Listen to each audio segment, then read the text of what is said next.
Yo, what's going on, boys? Collision here. Welcome back to another defensive breakdown for you all. Today, gentlemen, we're going to be breaking down how to complement your four-man A-gap. Basically going to be a five-man setup.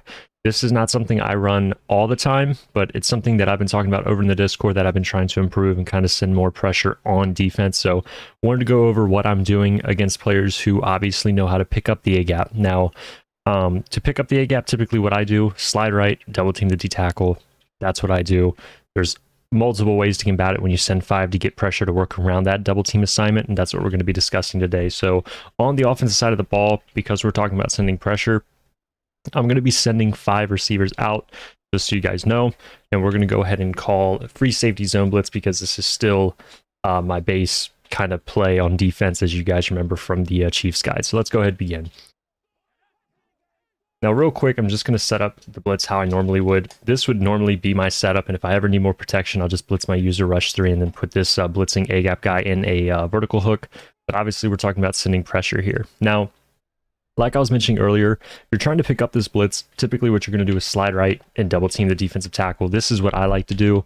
And as you guys see, when we snap this ball, if I get my user into place, we go ahead, hover off, he's picked up. This is great. Now, since the recent Madden Bowl, I believe it was John Beast, a lot of guys now are doing a double team on the right end or right of screen end. So I'll go ahead and set up this defense again and show you guys what I'm referring to. So if I do the same exact look here and I go ahead and double team the right end, this has been the more common way to do it. Kind of saves you an adjustment. And if I go ahead and hover and snap the ball, you guys see it just helps the line kind of slide and protect, and they're going to pick up that A-gap rusher. Now, I wouldn't recommend this setup. It all depends on really who you're playing, but the problem with only double teaming the defensive end is if I just simply blitz my slot corner here on the right and hover again and keep that A-gap going, you guys see if they're not sliding their line and they're just double teaming, if I go ahead and snap the ball here, you guys are going to see the right side slot gets through free. He literally just dominates Troy Aikman there, bless his heart.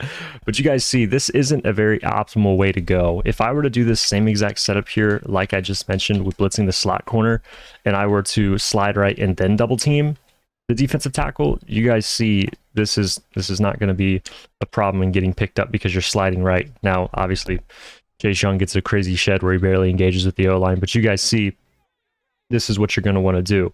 Now, but if you are going up against somebody who is doing it in what I believe personally is the correct way by sliding right and double teaming the defensive tackle, you can still get pressure as long as you're doing the same exact setup here, but you just blitz that left side slot. Now, obviously here, you are extremely vulnerable to a seam streak or anything like that.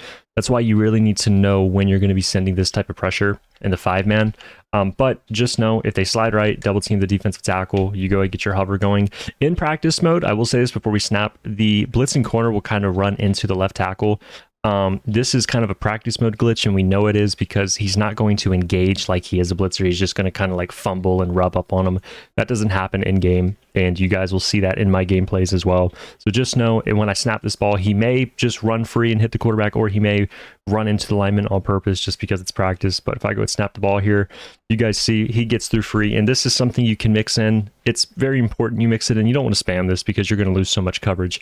But this is a good way to go around the slide right double team nose tackle, which can normally pick up your A-gap. So again, all you're going to do is your same exact base setup, but you're just going to go ahead and blitz the left side if they're sliding right and double teaming the D tackle.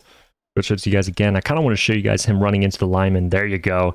See, in practice mode, that's going to happen where he really doesn't try to avoid it. In game, they always avoid it to get to the QB. So I wanted you guys to get that example as well. You're just not going to have to worry about that in game though. They'll absolutely run around. You'll see something like, you'll see that type of weird run into the lineman in a lot of 4-3 or 3-4 blitz setups in practice mode, just because it's just a practice mode bug. So I don't want to drag this on for too much longer, guys. Hope you guys enjoyed. If you guys have any questions, please let me know in the comments. I know this is a super short video, but I felt like it was an important one just because it's something I'm adding to my game. Wanted you guys to be in touch with it as well. And yeah, gentlemen, see you guys in the next one. Probably some gameplay tomorrow. Take it easy, boys. Peace.